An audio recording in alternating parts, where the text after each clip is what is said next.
Shughuli za kibinadamu zimekuwa tishio kubwa katika kukabiliana na mabadiliko ya tabia nchi, hususan katika suala la kutunza na kuvijali vyanzo vya maji.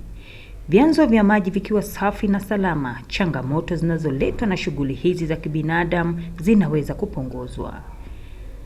Takriban kilomita 120 kaskazini magharibi mwa mji wa Shinyanga na kilomita 110 kusini magharibi mwa jiji la Mwanza, katika skimu ya maji wa mkondo wa Ziwa Victoria, ambao ipo katika kijiji cha Ihelele, wilaya ya Misungwi, sehemu uliopo mradi wa maji wa Ziwa Victoria wa Kashuwasa, ambao ni mamlaka ya maji safi na usafi wa mazingira Kahama, Shinyanga.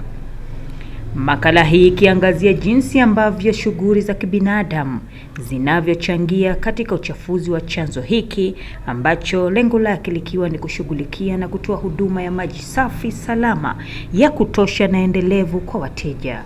Hata hivyo, mabadiliko haya yamekuwa ni changamoto kubwa kwao, anabainisha Daktari Mwidima Peter. Chanzo hiki cha maji kina changamoto kubwa ya uchafuzi ambao unafanywa na shughuli za kibinadamu. Nadhani mtaenda kuona maeneo kule kwamba hiki chanzo cha maji kimelindwa. Kuna zile beacon, watu wa bonde wameweka beacon mita 60 kwamba haziruhusiwi shughuli zozote za kibinadamu zifanyike ndani ya mita 60. Lakini kwa sababu ya huruka wanadamu bado wanafanya shughuli za kibinadamu, zikiwepo kilimo, uvuvi, mifugo. Unakuta kuna sehemu wanalima mpaka pamba ambayo wanapulizia yale madawa.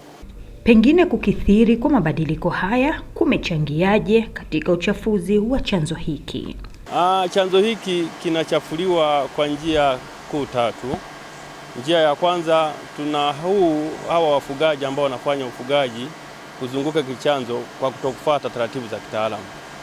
Lakini pia tuna hao wakulima wanaolima kando kando ya hiki chanzo ndani ya mita 60, ambao wanatumia kemikali za kuua wadudu kwenye mimea yao.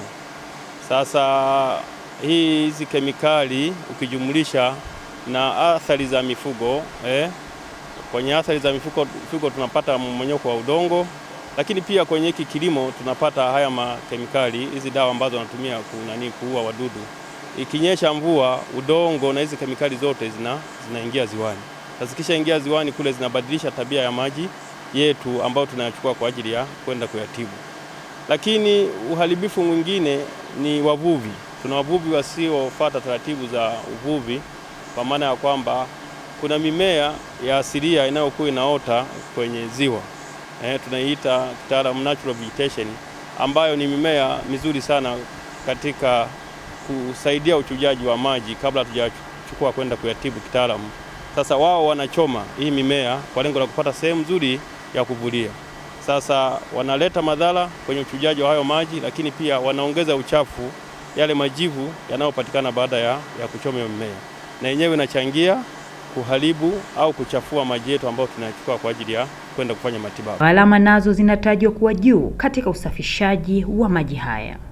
Yakifika hapa, katika hatua ile ya kutibu maji, tunajikuta tunatumia madawa mengi. Kwa mfano, ukiangalia miaka ya nyuma tulikuwa tunapokea maji ghafi yenye tope maximum 500 NTU, lakini kwa mwaka huu tope limekuwa kubwa zaidi kuliko miaka mingine yote. Limepanda hadi kufika 1600, kiwango ambacho ni kikubwa, kilichosababisha kutumia sisi madawa mengi kwa siku.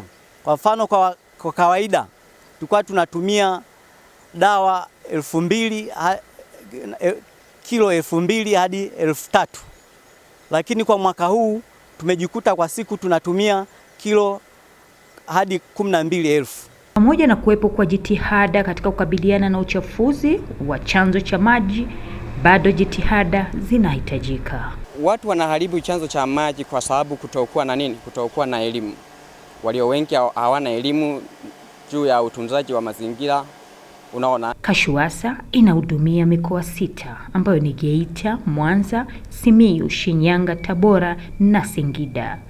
Kuwa na maji safi na salama na kulinda vyanzo vya maji ni dhima kubwa katika kutunza vyanzo vya maji. Kisali Simba, Star TV.